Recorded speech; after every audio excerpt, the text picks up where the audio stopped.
¿Me oyen? Ahora sí. Bien. Yo traía un discurso muy profundo y muy no sé qué sobre Al sur de la razón, sobre lo que ya ha contado Manuel, básicamente de lo importante que es desaprender en la vida. Y bueno, quería contarles una serie de reflexiones y de sentimientos que yo he tenido a la hora de escribir ese libro hace 11 años, cuando yo cumplí 60. Pero cuando he llegado al Hotel Guadalquivir, pues he salido a dar un paseo con Blanca y he llegado a la playa. He visto el coto de Doñana y entonces he recordado algunas de las muchas investigaciones OVNI que yo he hecho por esta zona y he dicho no. Luego, como va a haber, que es lo que yo quiero y deseo además, un coloquio, y ustedes pueden preguntar lo que quieran sobre el tema que quieran, bueno, pues luego dejamos para el final, si les parece bien, Al sur de la razón, que es un libro además que yo creo que hay que leer, no hay que hablar de él, porque es realmente para mí difícil. Es decir, los sentimientos se expresan de una manera que ustedes conocen muy bien, no con palabras, y eso es Al sur de la razón, es puro sentimiento. Entonces, volviendo hacia el hotel, he dicho, bueno, pues sí voy a compartir con ustedes algunos de los casos que yo he investigado aquí, en esta zona, y que me han impactado y que supongo que algún día los haré públicos. Entiendo que es más lógico, ¿no?, estando donde estoy. Yo recuerdo, no lo he visto por aquí, a un guarda del coto que se llama José Luis, que vive muy cerca de aquí, y fue el que me levantó la liebre, con el que yo visité el coto en varias ocasiones, y entonces en una de estas me llevó ante otro guarda mayor que él y me contó lo siguiente. En cierta ocasión yo iba a caballo, me cuenta el guarda, por las dunas del coto de día, y de repente se presentó a mi derecha una enorme esfera roja, muy baja, a muy baja altura y muy cerca. Entonces me asusté, nos asustamos, me decía el guarda, porque el caballo también se puso como loco, y empezamos a cabalgar a toda pastilla. Y la esfera seguía a nuestra derecha, navegando, en absoluto silencio. Entonces el guarda me dijo, bueno, pues como media hora estuve cabalgando, picando las espuelas, el caballo estaba desesperado y yo más todavía, y de repente la esfera esa enorme, roja, se alejó y se fue. Y el caballo se paró. Entonces, ante mi asombro, decía el guarda, el caballo y yo estábamos en el mismo sitio. Habíamos cabalgado por lo menos media hora, puede que más, a todo lo que daba de sí el caballo, espantados. Y sin embargo, estábamos en el mismo lugar. A mí eso me dejó muy perplejo, porque significa que estas criaturas, estos tripulantes, en los que yo por supuesto creo absolutamente, después de 44 años de investigación, claro, esta gente domina el tiempo y el espacio. Y en el caso del guarda del coto con su caballo, yo entiendo quizás que lo que estuvieron controlando es el espacio, que es algo tan difícil de absorber por nuestra mentalidad, ¿no? Es decir, yo al menos tengo muchas dificultades para entender cómo se hace eso. Esto me lleva lógicamente a pensar que estamos ante unas civilizaciones técnicamente muy superiores a nosotros, extraordinariamente avanzadas, de las que no podemos ni imaginar. Recuerdo ahora otro caso, no aquí, pero doy un par de pinceladas de él. de un topógrafo que estaba haciendo una cata en América de unos determinados minerales, y entonces en un momento determinado, en la mitad de la nada, se encuentra con un edificio. Él pensó que era un edificio y pensó que era militar, y siguió avanzando hasta que de repente vio que salió un periscopio y un tipo de 2 metros y pico de alto, con un buzo, con una escafandra, se quedó cerca de la nave, y mentalmente él empezó a escuchar las palabras de este ser. Y cuando ya había transcurrido un tiempo y habían hablado, entre comillas, una serie de cosas, el topógrafo quiso entrar en ese edificio, que era una nave, y el ser le contestó: es imposible, no porque no puedas tener acceso, sino porque no vas a entender lo que hay ahí, porque te llevo 50.000 años.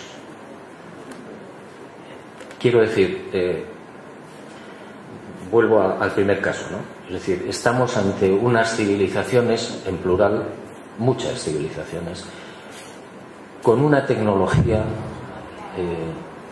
fascinante, mágica, diría yo, mágica, y con una antigüedad desconcertante. Bueno, otro de los casos que yo recuerdo en esta zona me la cuenta unas señoras que estaban en esa playa, pleno verano, mucha gente, y de repente, ante el asombro de todas las que estaban allí sentadas, aparece una criatura como un robot del agua y avanza hacia ellas con unos andares, un caminar torpe, altísimo, como una gran coraza, como un ser metálico. Pasa por delante, vamos, al lado del grupo, y cuando las mujeres, espantadas, se dan la vuelta para seguir contemplando aquello, más o menos, si no recuerdo mal, había 20-30 metros del agua a donde estaban las señoras. Cuando se dan la vuelta ya no hay nada, ha desaparecido, lo cual es imposible, me decían, porque no habían sido 2 segundos lo que pudo tardar el robot, entre comillas, desde el sitio donde ellas estaban hacia atrás. ¿Qué quiere decir esto? Pues que estamos ante una tecnología igualmente mágica, es decir, que controlan a robots o a seres, no sé cómo llamarlos, de ese tipo, de esa envergadura, y que además se desmaterializan en un segundo, en un instante. Hay cientos o miles de casos de desmaterialización de naves y de seres. Pero bueno, les traigo a colación este caso porque ha sido aquí, en esta playa. Relativamente cerca de aquí, entre Chipiona y Sanlúcar, yo me encontré en cierta ocasión con un señor y 2 hijos que venían de un campo que tenían con la leche. Primero pasaron los 2 hijos en una moto con cántaros de leche, y después pasó el padre, minutos después, también en otra moto. Y me contaban cómo al llegar a una zona de eucaliptus se encontraron, todavía no había anochecido, era por la tarde, se encontraron con una enorme luz dentro de los eucaliptus, en un claro. La moto se paró y ellos pues vieron el objeto allí enorme, a 80 metros, y a unos seres muy altos que estaban entre los eucaliptus. Aterrorizados consiguieron empujar la moto y salir de la zona y volver a arrancarla, y a los pocos minutos pasó el padre con otra moto y también unos cántaros de leche, y le pasó exactamente lo mismo. La moto se detiene, se para, y el hombre, que tenía mucho arrojo, se quedó tranquilamente mirando y vio cómo los seres muy altos, con trajes como de submarinistas, se dedicaban a arrancar las sierpes, que son esas raíces que salen de la base de los árboles y que para conseguir hacer eso se necesita o una radial o muchísima fuerza. Y entonces el hombre me contaba, me decía, bueno, había como 3 o 4 seres, arrancaban las sierpes con una mano y las amontonaban. Así estuvieron unos minutos, hasta que se dieron cuenta, entre comillas, de que el señor estaba mirando con su moto apagada a muy corta distancia. Agarraron las sierpes, cada uno las suyas, y en grandes saltos se metieron en el objeto, es la luz esa anaranjada enorme que estaba en el claro. Despegaron y se fueron. El señor consiguió arrancar su moto y siguió para su casa. Entonces, claro, a mí me impactó mucho porque, bueno, pues entre otras cosas se dedican a robar sierpes, que también es algo que podríamos estudiar psicológicamente, ¿no? Probablemente les interesaría la flora, ¿no? Y el último caso, así en pinceladas, que quería mostrarles antes de pasar al coloquio, que repito es lo que verdaderamente nos importa, es un poquito más arriba, en el Guadalquivir. Yo me encuentro en una de las investigaciones con un lucio, una finca enorme, y el que era guarda de esa finca vivía en las chozas que tenían, digamos, en la zona principal. Había 6 chozas.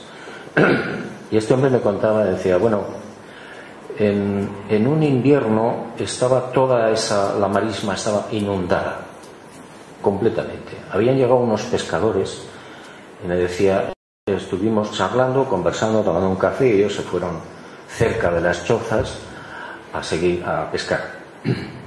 Entonces este hombre había comprado unas gallinas, eran muy pequeñas, y le dijo a su mujer, que estaba allí también, bueno, voy a echar un vistazo al gallinero porque son gallinas muy jóvenes, muy pequeñas, se pueden caer y se las comen las ratas.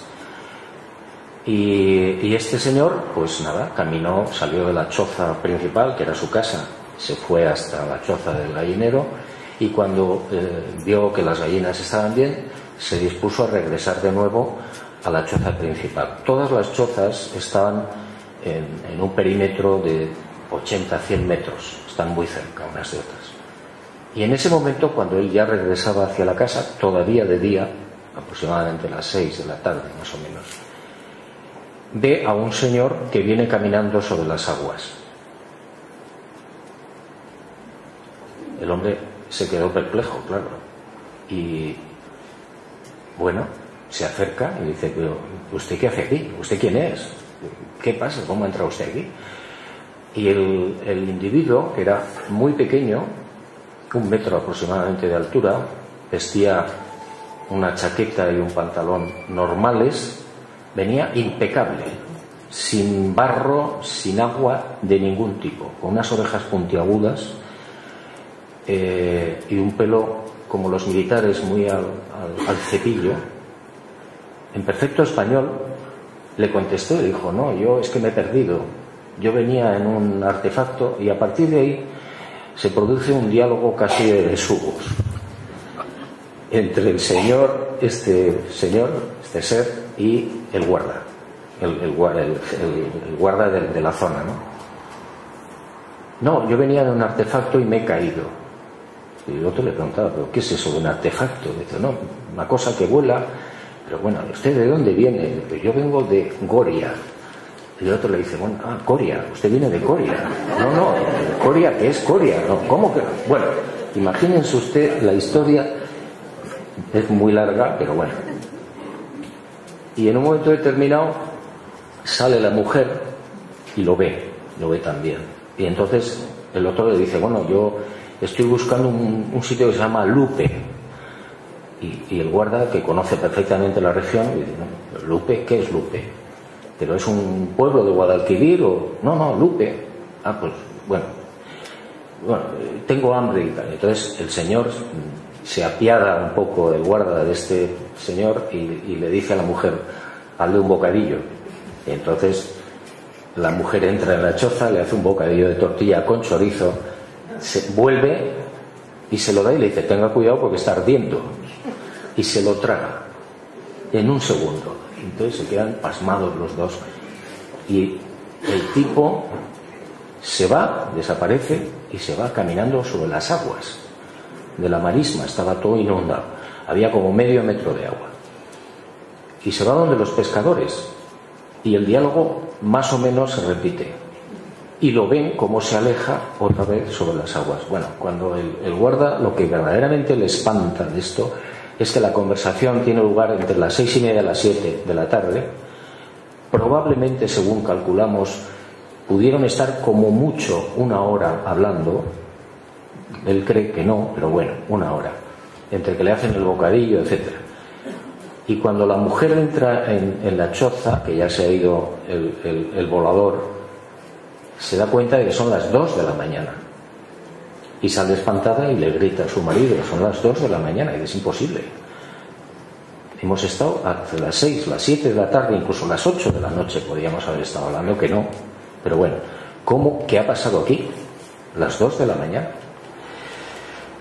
Bueno, son pinceladas de casos que, repito, me ha tocado vivir en esta zona. Es una zona súper caliente en el tema OVNI, extraordinariamente interesante y extraordinariamente importante. Y si alguien conoce o ha entrado en el coto y consigue hablar con los guardas o los que han sido guardas, etcétera, se quedará absolutamente maravillado, porque es constante. Otra cuestión es que los medios de comunicación, ya que están metidos en otras guerras, pues no saquen nada, ¿no? O solo sacan las revistas especializadas, que sí, ¿eh?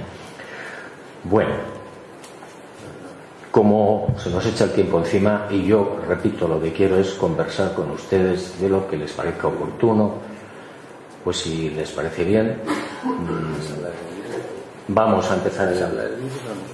Del libro hablaré si ustedes quieren, vamos. Bueno, Al sur de la razón es un libro, repito, difícil, muy difícil de explicar. ¿Por qué? Pues porque cuando uno, después de 60 años de experiencias de todo tipo por el mundo, intenta plasmar los sentimientos, no ya las aventuras, que esas son relativamente fáciles de escribir, es muy complicado. Es decir, yo siento que durante muchos años, he vivido sujeto a aquellas directrices que me habían inculcado a través de la educación, de la familia, etcétera. ¿Y qué es lo que me habían inculcado? Primero, tienes que ser un hombre de provecho, tienes que ganar dinero, etcétera. Y yo lo creí, es decir, durante un tiempo yo estuve peleando, como todos ustedes, me imagino, o como la mayoría de la gente, por tener una profesión, por tener un medio para sobrevivir, para intentar prosperar en tu trabajo, pero empecé a darme cuenta que todo eso significaba, por un lado, dejar en el camino otras cosas que eran súper importantes, o a mí me lo parecían. Segundo, tenía que empezar a machacar a mis compañeros si yo quería ser lo que se suponía que tenía que ser. Eso significaba que yo tenía que escalar, que yo tenía que destrozar, que yo tenía que mentir, engañar, robar y lo que fuera necesario para poder llegar más alto. Y no me gustó. No me pareció lógico, no me pareció, no ya espiritual, no, me pareció una cosa que atentaba al sentido común. Y empezó a caérseme todo el andamiaje. Luego, o al mismo tiempo, entró en juego el Padre Azul, al que me habían mostrado desde siempre, desde niño, desde el colegio, desde la universidad, como un Dios justiciero, etcétera, etcétera. Y aquello tampoco me encajaba.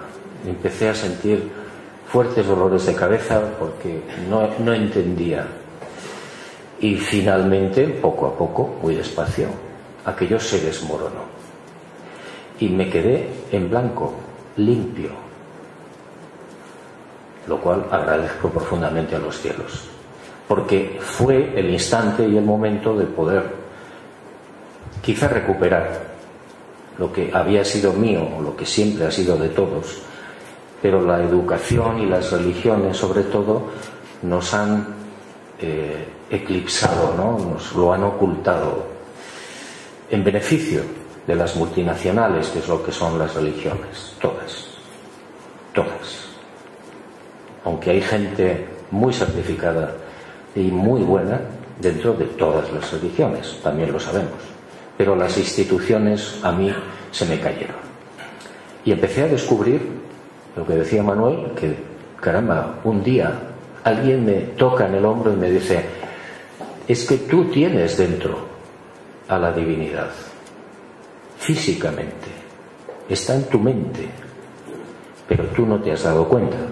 Yo lo llamo en este libro y en otros la chispa, una parte infinitesimal, por definirlo de alguna manera, no tiene definición, por lo menos para la mente humana, ¿no?, del número uno, del Padre Azul, que en el momento en el que el ser humano toma su primera decisión moral, aproximadamente a los 5 años, más o menos, en un verdadero milagro y misterio que nadie, ni siquiera probablemente ni los ángeles conocen, esa chispa acaba y aterriza en la mente del ser humano y ya sigue con él hasta el final.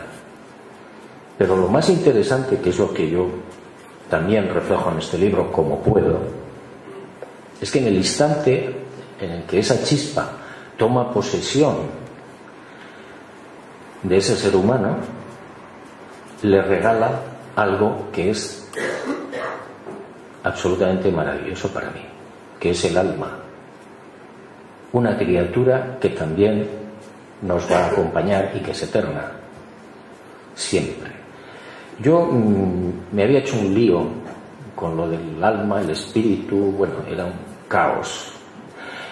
Y a partir de esos momentos en los que se derrumba todo y empiezas a desaprender, es cuando entra en mí el conocimiento de la chispa, del alma, de la inmortalidad, que es una de las cosas más fascinantes con las que yo me he podido tropezar y que también está en el sur de la razón.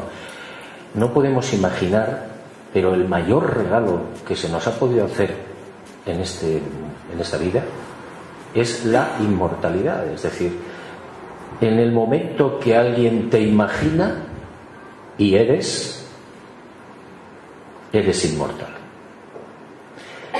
Pero no por tu cara bonita, ni porque seas el más alto o la más guapa.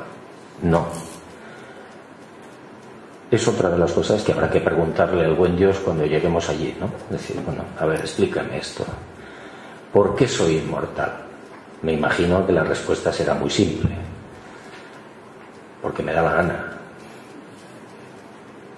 Porque el amor, que no entendemos aquí, funciona así. Todo esto es lo que yo, y algunas cosas más, es lo que he tratado de transmitir en Al Sur de la Razón. Repito, es muy difícil de plasmar en palabras porque son sentimientos. Es decir, y yo digo, bueno, ¿qué pasa? Bueno, pues que todo eso del poder, el dinero, el norte, todo eso, hay un momento en la vida en el que hay que olvidarse de eso y hay que bajar al sur. ¿A dónde? Al territorio femenino de la intuición. Al final, esa es la lección grande. Hay que olvidarse de la razón, que siempre llega tarde, y hay que acostumbrarse. Yo sé que es muy difícil, a mí me sale fatal, acostumbrarse a ver pasar la intuición, que lo hace de puntillas y en silencio, y pasa una vez. Hay que acostumbrarse a ver qué te dice, o qué hace, porque esa es la solución. Es muy complicado, porque la vida nos tiene encasquillados. Salimos a la calle y todos son problemas. Entramos en casa y también. Entramos en nosotros mismos y también. Bueno, pues lo que hay que empezar es a tener sentido común y decir, señores, voy a empezar a desaprender desde hoy. ¿Por qué? Porque es la única manera de llegar a algún tipo de conclusión sana. ¿Por qué estoy aquí? ¿Quién soy? ¿Y a dónde voy? Que no te lo explican ni los políticos, ni la televisión, ni la economía, no. Eso es un raciocinio y es una deducción personal. Y se necesita tiempo. Fíjense, yo 60 años. ¿He perdido ese tiempo? No, por supuesto. Nadie pierde el tiempo. Todo está, desde mi punto de vista, magistralmente organizado, minuciosamente diseñado, para que cada uno viva las experiencias y las cadenas de experiencia que ha considerado oportuno que debe vivir. Buenas y malas y malísimas y regulares. Por eso, al final, y otra de las conclusiones que yo digo aquí es: no pierdan ustedes el tiempo levantando el puño contra Dios, ni contra los cielos, porque es como responsabilizar a Dios de la lluvia. Pues mire usted, va a ser que no. En definitiva, Al sur de la razón es un libro en el que yo he dejado lo poquito que sabía, está aquí. Y ojalá les sirva a todos ustedes. No tiene por qué ser mañana, pero a lo mejor un día, sentados en algún sitio o caminando, se dan cuenta de una frase que había aquí, que no son mías. Yo no soy más que el de Segur. Le dan el paquete y llega a la puerta y dice: fulano, sí, firme aquí. Punto. No se confundan. Entiendo que hay un hilo maravilloso en mi caso y en todos ustedes. Lo que pasa es que muchas veces lo apagamos. Yo ahora que algo sé, no mucho, pues me doy cuenta que el no wifi me mata, ¿no? Bien, lo que quiero decir con esto en definitiva es: filtren todo, no crean nada, y menos a mí. Bueno, y ahora vamos a pasar a lo interesante, por favor. Venga, pregunta.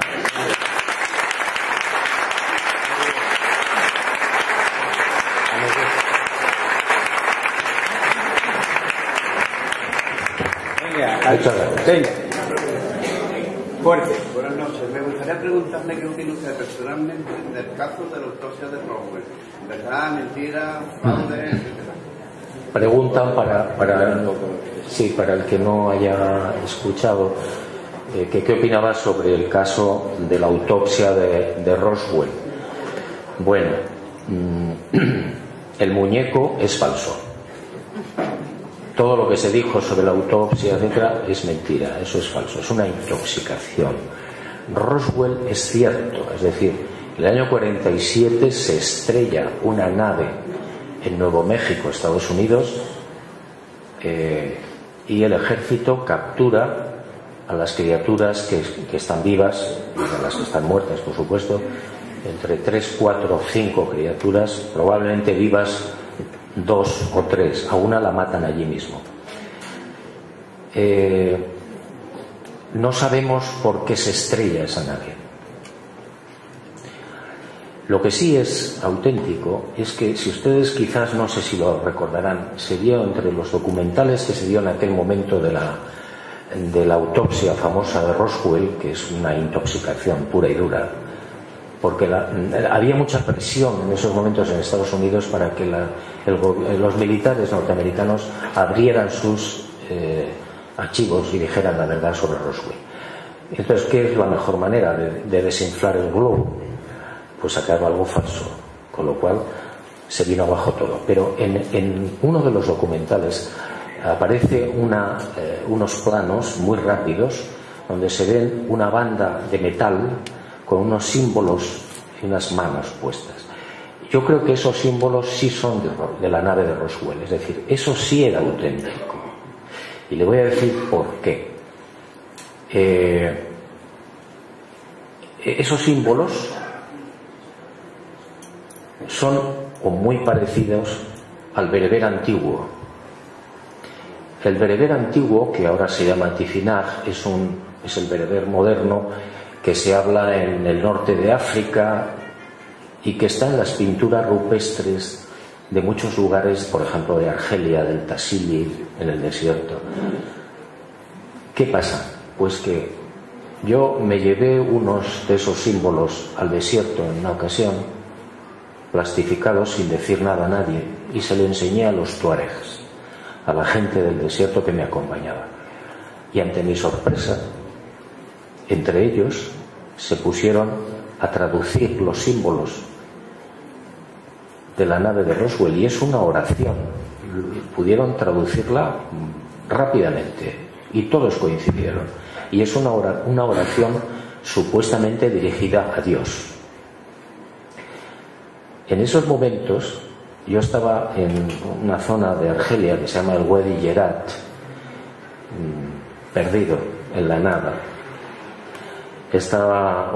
Ya había oscurecido y yo estaba con los tuaregs y el guía y el traductor que estaba haciendo la traducción del bereber. Y en ese momento en el cielo apareció un objeto, una luz fascinante, muy baja, 80-100 metros, blanca, en silencio. Y yo agarré una linterna y cuando estaba en la vertical nuestra le hice 5 señales y en ese momento ¡pluf!, desapareció, se apagó.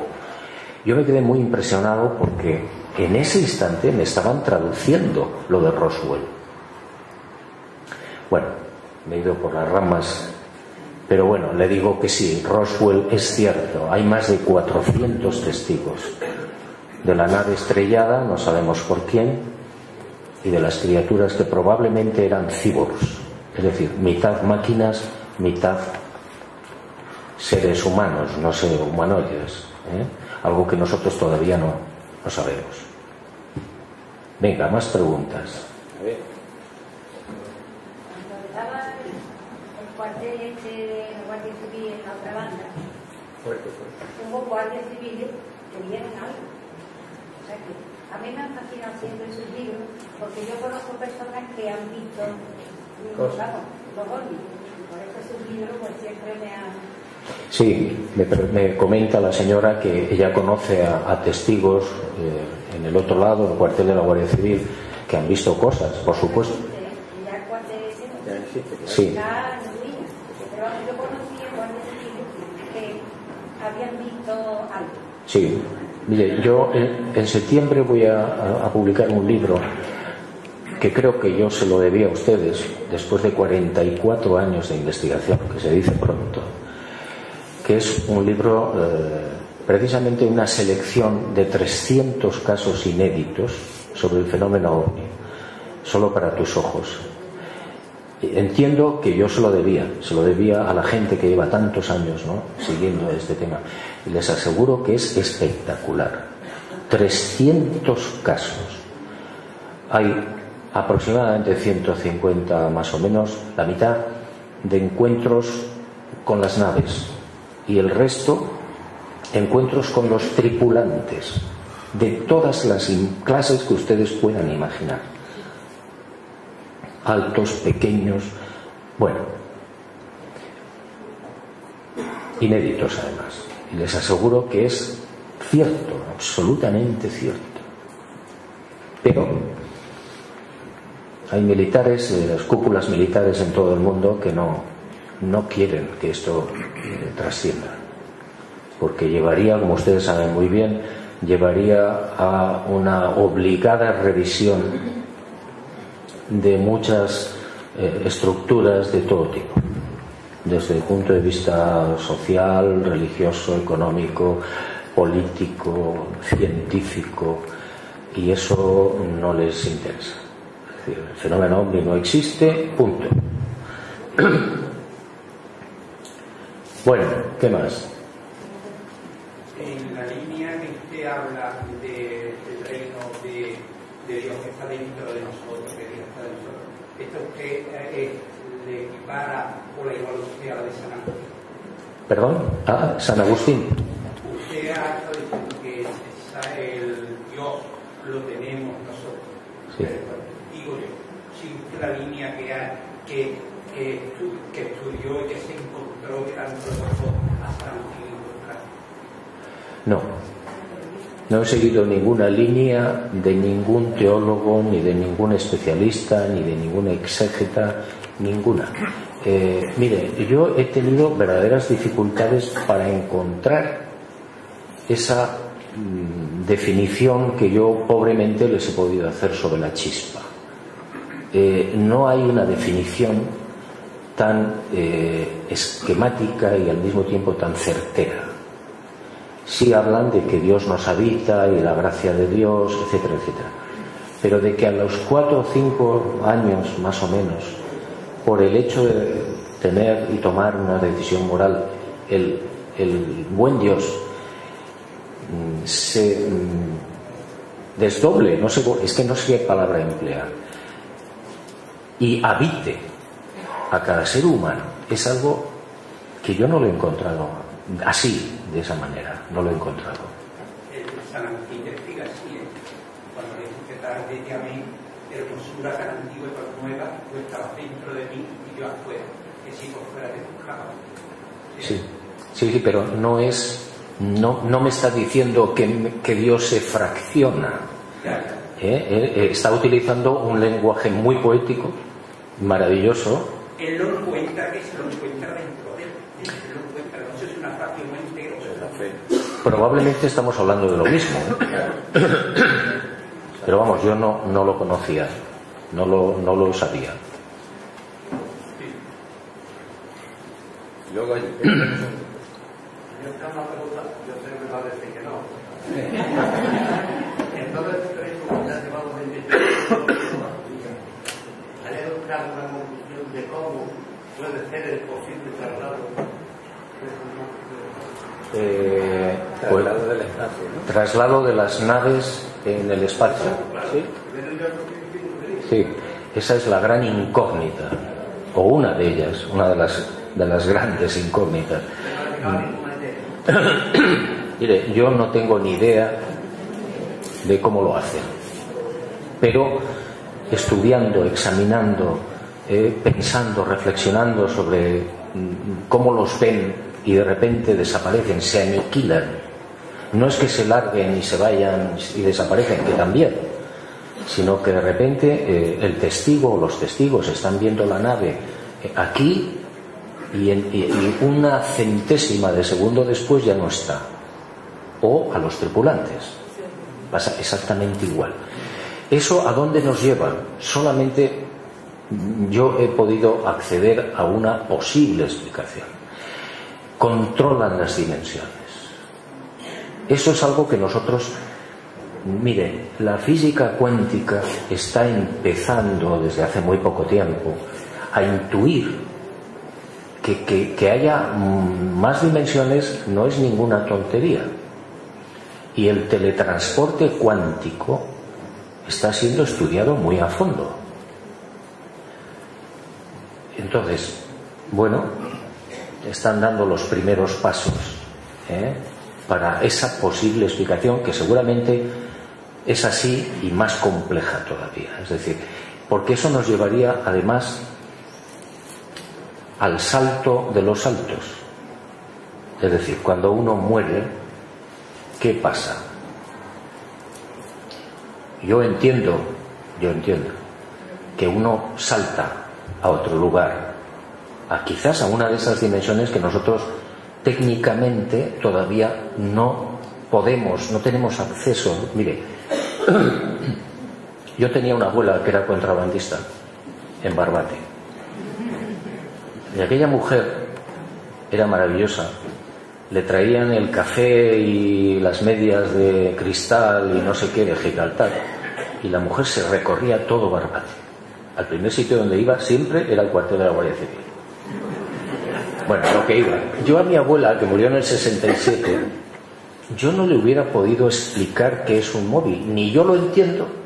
O sea, yo no tengo ni idea. Yo manejo el móvil, pues bueno, sea marcar el número y recibir la llamada, pero no me pregunten qué más hay que hacer. Bueno, ¿cómo le explico yo a mi abuela que yo podía hablar con Australia en tiempo real?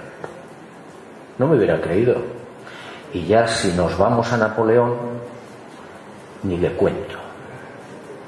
Si nos vamos a Cristóbal Colón, pues fíjese, a ver qué me está usted contando, me diría el almirante. Así que usted sale de Sevilla por el aire y llega al Caribe en 8 horas y media. Vamos, anda. Vamos, anda. Seguro. Bueno, quiero decir, no sabemos nada. No sabemos nada. La tecnología que esgrimen estos seres cuando los testigos nos cuentan lo que han visto es espectacular. Desde la luz sólida, que nosotros todavía no hemos llegado a ella, que la utilizan para todo, para hacer una escalera que sale de la nave al suelo, y cuando bajan, la luz sólida desaparece. ¿Ustedes imaginan la revolución que será el día que los científicos sepan controlar la luz sólida y usted se pueda llevar a su casa 8 kilos de luz sólida que la va a utilizar como le dé la gana y no tenga que depender de la sevillana? O que usted haga ropa de luz y cuando usted se cansa le da la computadora y la ropa desaparece. No tiene que planchar, no tiene que lavar. Las autopistas pueden ser de luz. Si usted se equivoca en el trazado, usted quita con la computadora la luz, la autopista que es de luz, y la pasa a otro sitio, etcétera, etcétera, etcétera. Todo eso está en el fenómeno OVNI. Todo. Y muchísimas más cosas que no entendemos. Entonces lo de las dimensiones es como, creo, como un juego de niños, ¿no? Lo que pasa es que nosotros hemos llegado donde hemos llegado y no es poco, porque yo me imagino la cara de Pedrito, el famoso Pedrito del grupo de Jesús de Nazaret, que le ponen delante de una pantalla de rayos X y le miran las costillas, le miran todo, pero como sin matarme, ¿me estás viendo el esqueleto? Eso es imposible. Han pasado 2000 años. Nos queda todo por ver. ¿Perdón? No hay forma ni instrucción de cómo va a ser el... No lo sabemos porque ellos además no te lo dicen. Hay mucha gente que ha entrado en las naves, que han conversado con los tripulantes, que le han preguntado, bueno, ¿cómo funciona esto? ¿Dónde están los motores? Y lo más que ha conseguido el ingeniero, me estoy acordando ahora en Sudáfrica, que pudo entrar en una nave y estar hablando en inglés con el tripulante, había varios, dice, mira, esto es un sistema que funciona con un fluido muy pesado a la velocidad de la luz. Y este maravilloso ingeniero se pasó el resto de su vida intentando fabricar el sistema y no pudo. Entonces yo creo que te dan la información, pero o te la dan mal, o te la dan con cuentagotas, o no te la dan. Pero eso no es un capricho de esta gente. Cuando estudias el fenómeno en serio y en profundidad y todos los días, te das cuenta de que hay una especie de normativa. Es decir, ¿por qué no bajan en la plaza tal públicamente con todas las cámaras de televisión? Porque está prohibido. Con razón. Repito, porque si bajaran públicamente tendríamos que revisarlo todo. Y el peor favor sería para nosotros. como nosotros hicimos en América, ¿ustedes se acuerdan?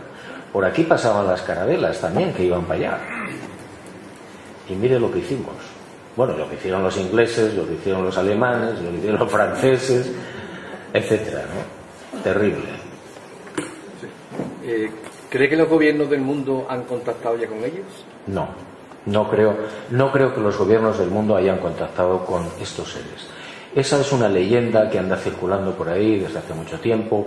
Hay unos papeles incluso que se llaman Majestic 12, que yo creo que son falsos. Es una pura intoxicación. Miren ustedes, los militares, sobre todo los norteamericanos, tienen la máxima información que ustedes puedan imaginar sobre el fenómeno ovni. La máxima. Tienen hasta las naves. Ellos son los primeros interesados en que esto, repito, no se difunda, que los testigos queden en ridículo y que cuando ellos consideren oportuno ya veremos. Pero mientras tanto, todo eso es mentira, es falso, no existe. Y cuando ven que la presión de la opinión pública sube más de lo que ellos quieren, empiezan a intoxicar.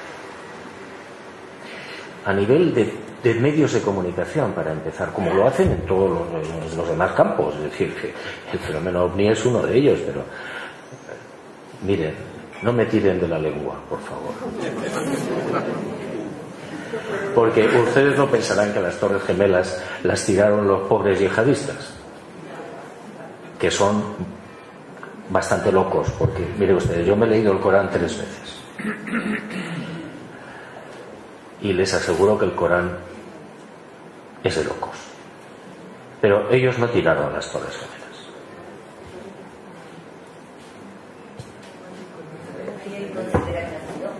Con la introducción que ha hecho veo que tiene bastante material para escribir. Perdona, las tiraron ellos. Sigue. La introducción que nos ha hecho veo que tiene bastante material para escribir la segunda parte de la quinta columna, pero yo quiero saber si va a escribir o puede llegar a leer la segunda parte de Ricky. Yo también quisiera leer la segunda parte de Ricky. Está en el horno. Mire, hay un pequeño problema. Yo tengo 70. Estoy en la segunda parte del partido. No sé si en la prórroga. Tengo 140 y tantos libros por escribir. A uno por año no me salen las cuentas. Pero eso no lo ve. La culpa es mía, lo sé. Yo, mire, la investigación está hecha y volví a ver a Ricky y no sé cuándo le decía antes a una persona allí afuera que en el momento que yo trate de quitar, digamos, lo más importante, que es, por supuesto, el diario de Eliseo, que cierra la vida pública de Jesús de Nazaret, que es fascinante. Luego ya ahí sí voy a empezar a priorizar, porque 140 años me parece que no. Buenas tardes. De toda su experiencia, Fuerte. De toda su experiencia, ¿cuál considera que es el caso que más impacto le ha causado o que de alguna manera ha sido más significativo para en su investigación? Mire, son muchos. Eso es como si usted me dice, a ver, me pregunta por el caso más significativo, ¿no?, que yo haya podido encontrar. Sanlúcar me han dicho que tiene 60.000 habitantes. Puede haber 30.000 mujeres guapas o más. Pues yo no puedo elegir entre 30.000. Mire, no sé, hay todos los casos que son auténticos son buenos, todos. Hay algunos que son más complejos, donde hay más testigos, donde pasan más cosas. Y yo estoy siempre recordando, porque yo sé que los militares, los pilotos de combate, son gente muy admirable y muy preparada.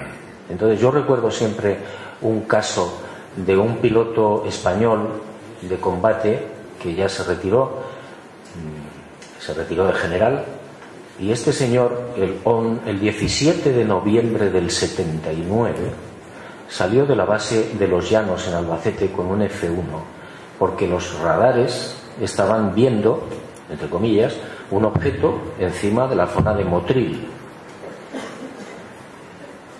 Y el hombre, que me lo contó 14.000 veces, salió con su F1, no veía nada, los radaristas le estaban diciendo, está en la cuadrícula tal, aquí no hay nada, pues está ahí, está quieto, está fijo. Empezó a dar vueltas, no veía nada, y ya cuando se iba a retirar hacia la base sintió un fogonazo, vio un fogonazo, y entonces reatacó y vio una nave enorme. Él me decía que era como el edificio que está en la Plaza España de Madrid, ese hotel que querían comprar los chinos, no sé quién, y que es enorme, puede tener 100 y pico metros. Me decía, pero ponlo en horizontal, con las luces, los colores más maravillosos que yo no sé describir. Y entonces yo, dice, me puse cómodo y empecé a ir hacia él y no lo alcanzaba. Me puse supersónico y no lo alcanzaba. Y los radares me decían, está quieto, no se mueve. Pero ¿cómo es posible si yo estoy supersónico? Hasta que ya al final se le empezó a agotar el combustible y no tuvo más remedio que regresar. Y cuando estaba volviendo, entraron unas voces en el casco de unos niños, o voces de niños, que le preguntaban en español, ¿cómo te llamas? ¿Por qué te vas? ¿Qué haces? El otro, el piloto, ya muy mosca, pues pensó que era alguien que le estaba gastando una broma, o bien en Madrid, en Torrejón, o qué sé yo, no sé, algún barco o alguien, y apagó los 2 canales de guardia que llevan los cazas, y seguía entrando en el casco las voces, y ahí es donde dice, yo ahí me cojoné, porque ya supe que no era nadie, porque yo había apagado los 2 canales de guardia. Y ya cuando llegó a la base, se fue al barracón para preparar el informe, y entonces entran los de mantenimiento y de noche ya, y le dicen, mi comandante, ¿qué ha pasado? ¿Qué le ha pasado al avión? El avión, nada. Venga usted. Se fue a la pista y tenía en los cazas lo que llaman el puro, que es la parte larga del avión, tiene unos remaches que son así. Bueno, habían saltado casi 100 remaches. El avión no se había desencuadernado por milagro. Para que eso se produzca, me decía el piloto, tienes que hacer unos virajes muy intensos con muchas Gs. Y tampoco, porque están preparados para eso. Pero bueno, podría ser que... Y no hice ningún viraje, al contrario, fue todo muy suave. Hice un viraje cuando ya me volvía muy normal, no fue nada estridente. Y sin embargo faltaban unos 100 remaches. Y las antenas del avión, en la cola, estaban desenroscadas. Bueno, inmediatamente llegaron no se sabe quién, y el libro de mantenimiento del avión ese día no existió, no hubo vuelo, no se sabe qué pasó. Ese es un caso que a mí me parece muy completo, porque lo están viendo los radares en tierra. El piloto, que es un hombre súper experimentado, luego tuvo problemas durante un año porque no podía ir a casa de ningún amigo, porque cada vez que tocaba un vaso estallaba. Entraba en el avión con guantes porque todos los instrumentos se volvían locos, y la mujer estaba desesperada porque cada vez que tomaba una jarra de cerveza, adiós jarra, ¿no? Eso ha pasado también muchas veces. Entonces me parece un caso, por la calidad del testigo, extraordinario. Él no creía en ovnis en absoluto, vamos. Le tocó porque estaba de noche, estaba de guardia, y entonces salió y punto, ¿no? Pero vamos, y cuando vio aquel espectáculo, yo pregunto, hablábamos antes de la tecnología, ¿cómo es posible que algo esté quieto, que lo está viendo el radar, que da un eco, es un cuerpo sólido, y sin embargo el piloto supersónico no lo alcanza? Señores, ¿qué tecnología es esa? ¿De qué estamos hablando? ¿Se dan ustedes cuenta de por qué los americanos están como locos por capturar todas las naves que puedan? Y aprovecho ya y digo, cuando Roswell, cuando se cae la nave o se estrella la nave, los militares Se llevaron la nave, por supuesto, y a las criaturas.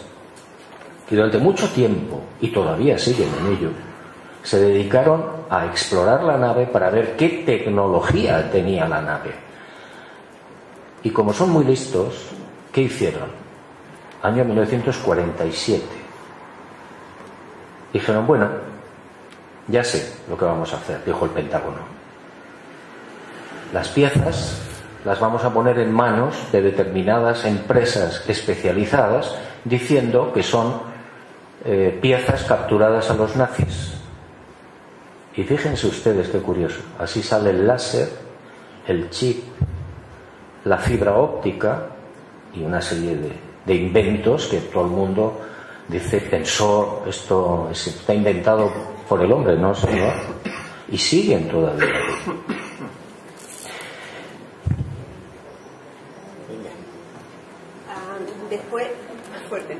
Después de todo lo escrito, de todo lo investigado, ¿ha sentido alguna vez que su vida corría peligro? ¿Se ha visto alguna vez? Sí, me pregunta si yo, después de tanto tiempo investigando este tema, sobre todo este tema, si he tenido problemas o he sentido temor por mi vida y tal. Yo creo que tuve un atentado. Sí, una vez. Del que me salvé, pues porque seguramente no era mi momento y había que seguir haciendo cosas, ¿no? Como venir a San Lucas, por ejemplo. Pero no soy el único. Es decir, ha habido más investigadores que han muerto, en circunstancias extrañas, porque hablaban mucho o decían cosas que no interesaban, porque estaban removiendo asuntos que no eran oportunos remover. Y bueno, podría darle bastantes ejemplos de compañeros míos de investigación que no salieron adelante. Mire, hoy es muy fácil además inocularle a alguien un cáncer o una clamidia que entra en el sistema, en el riego sanguíneo, y de repente te produce una aterosclerosis y te mueres de un infarto. Y la gente dice, anda, se murió de un infarto. Sí, se murió de un infarto, pero ¿a quién le provocó el infarto? Así. ¿Ustedes creen que el Zika es un mosquito que ha aparecido de la noche a la mañana en Brasil, a punto de entrar a los Juegos Olímpicos? Hombre, por favor. Y las vacas locas también, etcétera. Estamos absolutamente ignorantes de los laboratorios que están trabajando para los militares. Pero sigo, Por mucho tiempo. ¿Hacer una pregunta? Un segundito. José Antonio, espera. Luego, espera. Hay un podólogo en Estados Unidos que se llama Roger Ley, no sé si lo conoce. ¿Él? Un podólogo que se llama Roger Ley. ¿Conoces de sus investigaciones? Sí. ¿La cree correcta o podría escribir un libro en el futuro? No sé. Mire, para el tema OVNI se podían escribir, y de otros temas, 7.000 libros más. Pero yo creo que cada cual, el que está interesado en esto, ya sabe buscar y sabe... Más, venga, más. ¿El anillo que lleva puesto es el encontrado? Sí. El anillo que llevo es el que encontré el día 25 de julio, hará 20 años, en el Sharm el Sheikh, en el Mar Rojo. En fin, sí, lo he contado muchas veces, ¿no? Pero es un asunto muy curioso. Yo en el año 96, julio, yo me fui a un viaje a Egipto y estaba muy confuso con la investigación de Ricky. Era muy loco todo, ¿no? Y entonces yo estaba muy confuso, no sabía si estaba en el buen camino, si aquello era cierto, etcétera, etcétera. Y recuerdo que cuando llegué al Cairo yo solicité una señal, porque el juego de las señales, de los que no hemos hablado, es bien interesante y bien importante, ¿no? Y entonces yo solicité a los cielos o a mis primos que si yo estaba en el buen camino me dieran una señal. Entonces yo, como soy también más loco que loco, la señal la puse yo. Y dije, bueno, pues en algún momento del viaje en Egipto, que aparezca una luz por aquí, otra luz por allá, que se fundan y que haya una explosión y las fallas valencianas. Bueno, pues ahí se quedó la cosa, pero la cosa no fue así. No hubo esas luces en el cielo ni nada de nada, sino simplemente cuando yo estaba en Sharm el Sheikh, teníamos que subir esa noche al monte Sinaí y aprovechamos, Blanca y yo, para darnos un baño en el hotel, en la playa del hotel. Entonces, es una zona de coral que corta y que hay que tener cuidado. Y entonces, en un momento determinado, Blanca se hizo daño en una pierna, empezó a sangrar, y ella llevaba un anillo que yo le había regalado de oro. Y entonces, cuando yo me acerqué, porque la vi que estaba llorando, me dijo, pues, es que el anillo, que perdió Bueno, por resumir un poco la película, porque es un poco larga, yo me puse a buscar el anillo de oro sabiendo que era muy difícil. Si tú no lo has visto caer en el sitio, es muy complicado, porque sí, es muy complicado. Bueno, estuve una hora buscando inútilmente el anillo, que no apareció. Yo nunca supe si el anillo se le había caído o qué pasó con el anillo. Y cuando ya estaba saliendo, porque ya empezaba a sentir frío, en medio metro de agua, me apuré hasta el final entre las rocas, entre los corales, en un paño de arena estaba este anillo. No hundido, un poquito hundido, no mucho, pero con un reflejo extraordinario de luz. Y claro, yo me quedé asombrado, lo agarré y salí muy contento, porque dije, bueno, pues mira, no he encontrado el de oro, pero te traigo uno de plata. Y la respuesta de Blanca es, este no es el mío. Bueno, esa fue un poco la historia. Yo luego mandé a analizar el anillo porque cuando yo regreso de Egipto, para mí esta fue la señal que yo había solicitado sobre Ricky.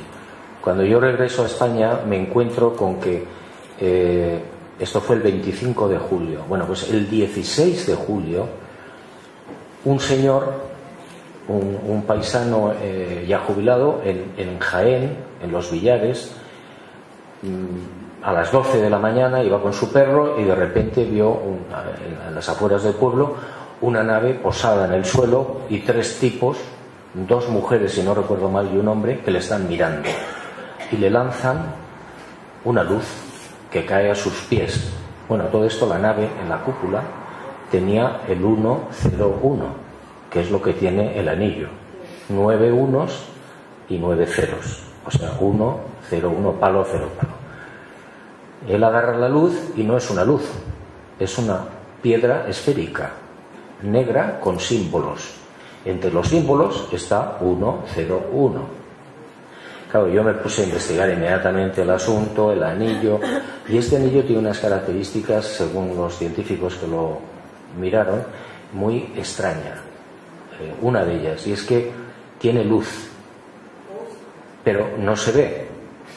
Cuando se hace una foto o una cámara de termovisión, se le toma una foto, el anillo tiene un halo de luz alrededor, intensísimo. Si lo pones, como hemos hecho, al lado de otros anillos normales y corrientes, no tienen luz, ningún anillo tiene luz. Este sí. Y la temperatura del anillo cambia. Dentro del anillo está a diferentes temperaturas, entre ellas 7 grados, 6 grados, 9 grados Celsius, que es imposible, porque en el medio ambiente está al medio ambiente, a la temperatura del medio ambiente. Si te lo pones en la mano, siempre alcanza la temperatura de la mano, es decir, pueden ser 34 grados más o menos, y aquí no, aquí cambian completamente las... Yo recuerdo que se lo llevé como anécdota a una señora que trabajaba para los militares norteamericanos en Estados Unidos en lo que llaman visión remota. Bueno, y esta señora pues hacía una serie de ejercicios increíbles, extraordinarios para el ejército. Pero yo, como no le creía mucho, hice una copia en Cádiz, en un platero de Cádiz, y me llevé la copia. Mejor dicho, le entregué la copia a esta mujer. Y la mujer agarró el anillo y empezó a concentrarse Me decían, no veo nada, no siento nada, esto es un anillo, no, esto no. Y así estuvo un rato hasta que ya, no sé si me dio pena o qué, me saqué el verdadero, y entonces ella hizo la misma operación y lo soltó. Me dijo, esto quema. Y entonces me dijo, entre otras cosas, me dijo una cosa que a mí me dejó desconcertado y que yo no he podido comprobar. Me dijo, es un corrector de ADN. Bueno, la historia es muy larga. Eso iría Enrique. ¿Perdón? Que si te afecta. Yo me lo he preguntado, me pregunta si me afecta el llevar el anillo. Pues mire usted, yo me lo he preguntado muchas veces también. Pero como soy muy torpe, pues no me he dado cuenta.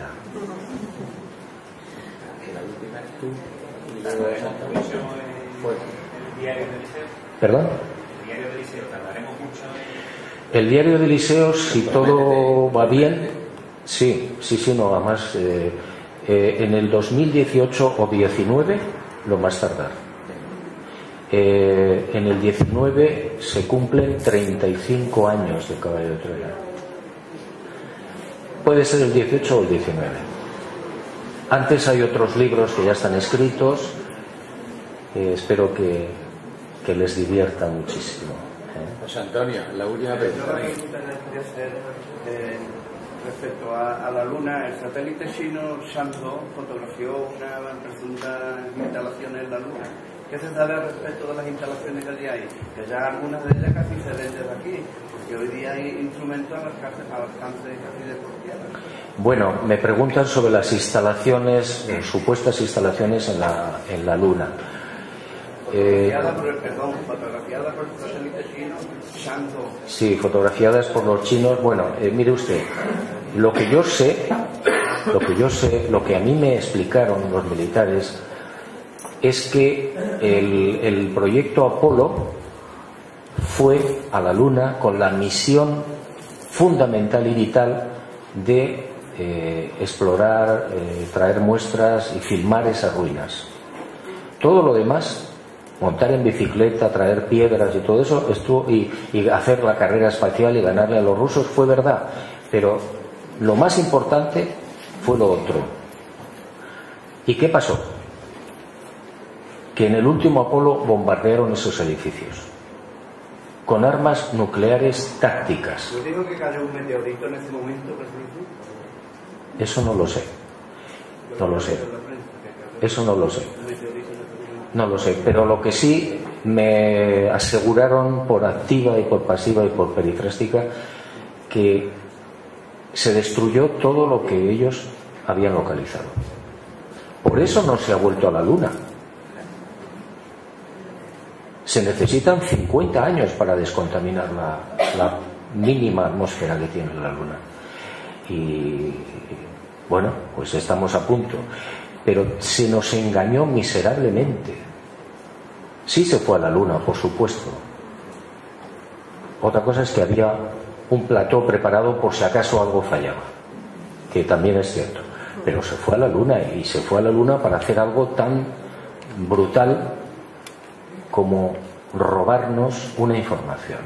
Pero eso están muy acostumbrados los militares, las cúpulas militares, hay que ser justo, es decir, no todos los militares son iguales. Las cúpulas militares son las que están en el secreto y los que lo ocultan. Muy bien. Pues darte las gracias de nuevo por esta magnífica conferencia y charla. Con todo creo que hemos disfrutado, y ahora la bodega nos va a dar una copita de vino y nosotros langostinos no, porque ya es muy tarde, y vamos a dar unas patatitas y unos frutos secos para que lo pasemos un rato bien. Muchas gracias. Muchas gracias.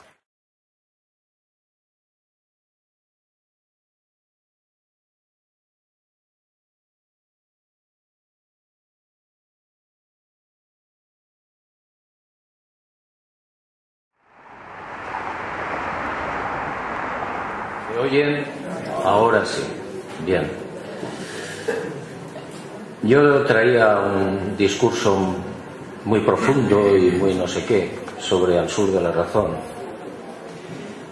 sobre lo que ya ha contado Manuel, básicamente de lo importante que es desaprender en la vida. Y bueno, quería contarles una serie de reflexiones y de sentimientos que yo he tenido a la hora de escribir ese libro hace 11 años, cuando yo cumplí 60. Pero cuando he llegado al Hotel Guadalquivir, pues he salido a dar un paseo con Blanca y he llegado a la playa. He visto el coto de Doñana y entonces he recordado algunas de las muchas investigaciones OVNI que yo he hecho por esta zona y he dicho no. Luego, como va a haber, que es lo que yo quiero y deseo además, un coloquio, y ustedes pueden preguntar lo que quieran sobre el tema que quieran. Bueno, pues luego dejamos para el final, si les parece bien, Al sur de la razón, que es un libro además que yo creo que hay que leer. No hay que hablar de él, porque es realmente para mí difícil. Es decir, los sentimientos se expresan de una manera que ustedes conocen muy bien, no con palabras. Y eso es Al sur de la razón, es puro sentimiento. Entonces, volviendo hacia el hotel, he dicho, bueno, pues sí voy a compartir con ustedes algunos de los casos que yo he investigado aquí, en esta zona, y que me han impactado, y que supongo que algún día los haré públicos. Entiendo que es más lógico, ¿no?, estando donde estoy. 2 hijos en una moto con cántaros de leche, y después pasó el padre, minutos después, también en otra moto. Y me contaban cómo al llegar a una zona de eucaliptus se encontraron, todavía no había anochecido, era por la tarde, se encontraron con una enorme luz dentro de los eucaliptus, en un claro. La moto se paró y ellos pues vieron el objeto allí enorme, a 80 metros, y a unos seres muy altos que estaban entre los eucaliptos. Aterrorizados consiguieron empujar la moto y salir de la zona y volver a arrancarla, y a los pocos minutos pasó el padre con otra moto y también unos cántaros de leche, y le pasó exactamente lo mismo. La moto se detiene, se para, y el hombre, que tenía mucho arrojo, se quedó tranquilamente mirando y vio cómo los seres muy altos, con trajes como de submarinistas, se dedicaban a arrancar las sierpes, que son esas raíces que salen de la base de los árboles, y que para conseguir hacer eso se necesita o una radial o muchísima fuerza. Y entonces el hombre me contaba, me decía, bueno, había como 3 o 4 seres, arrancaban las sierpes con una mano y las amontonaban. Así estuvieron unos minutos, hasta que se dieron cuenta, entre comillas, de que el señor estaba mirando con su moto apagada a muy corta distancia. Agarraron las sierpes, cada uno las suyas, y en grandes saltos se metieron en el objeto, es la luz esa anaranjada enorme que estaba en el claro. Despegaron y se fueron. El señor consiguió arrancar su moto y siguió para su casa. Entonces, claro, a mí me impactó mucho porque, bueno, los casos que yo recuerdo en esta zona me la cuentan unas señoras que estaban en esa playa, pleno verano, mucha gente, y de repente, ante el asombro de todas las que estaban allí sentadas, aparece una criatura como un robot del agua y avanza hacia ellas con unos andares, un caminar torpe, altísimo, como una gran coraza, como un ser metálico, pasa por delante, vamos, al lado del grupo, y cuando las mujeres espantadas se dan la vuelta para seguir contemplando aquello, más o menos, si no recuerdo mal, había 20-30 metros del agua a donde estaban las señoras. Cuando se dan la vuelta ya no hay nada, ha desaparecido. lo cual es imposible, me decía, porque no habían sido 2 segundos lo que pudo tardar el robot, entre comillas, desde el sitio donde ellas estaban hacia atrás. ¿Qué quiere decir esto? Pues que estamos ante una tecnología igualmente mágica, es decir, que controlan a robots o a seres, no sé cómo llamarlos, de ese tipo, de esa envergadura, y que además se desmaterializan en un segundo, en un instante. Hay cientos o miles de casos de desmaterialización de naves y de seres. Pero bueno, les traigo a colación este caso porque ha sido aquí, en esta playa. Relativamente cerca de aquí, entre Chipiona y Sanlúcar, yo me encontré en cierta ocasión con un señor y 2 hijos que venían de un campo que tenían con la leche. Primero pasaron y en el caso del guarda del coto con su caballo, yo entiendo quizás que lo que estuvieron controlando es el espacio, que es algo tan difícil de absorber por nuestra mentalidad, ¿no? Es decir, yo al menos tengo muchas dificultades para entender cómo se hace eso. Esto me lleva lógicamente a pensar que estamos ante unas civilizaciones técnicamente muy superiores a nosotros, extraordinariamente avanzadas, de las que no podemos ni imaginar.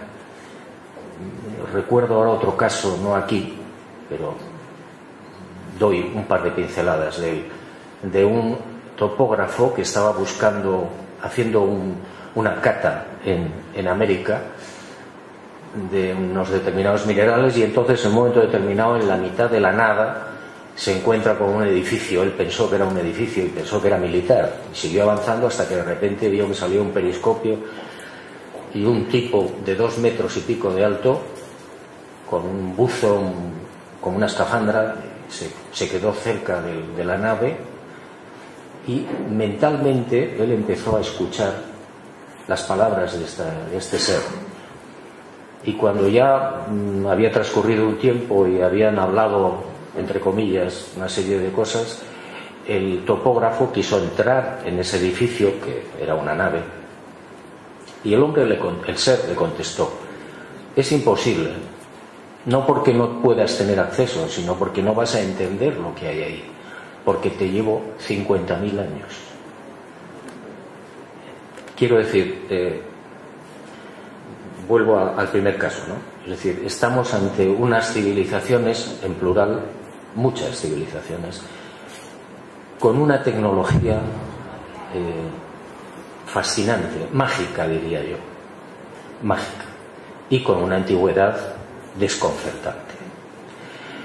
Bueno, yo recuerdo, no lo he visto por aquí, a un guarda del coto que se llama José Luis, que vive muy cerca de aquí, y fue el que me levantó la liebre, con el que yo visité el coto en varias ocasiones, y entonces en una de estas me llevó ante otro guarda mayor que él y me contó lo siguiente.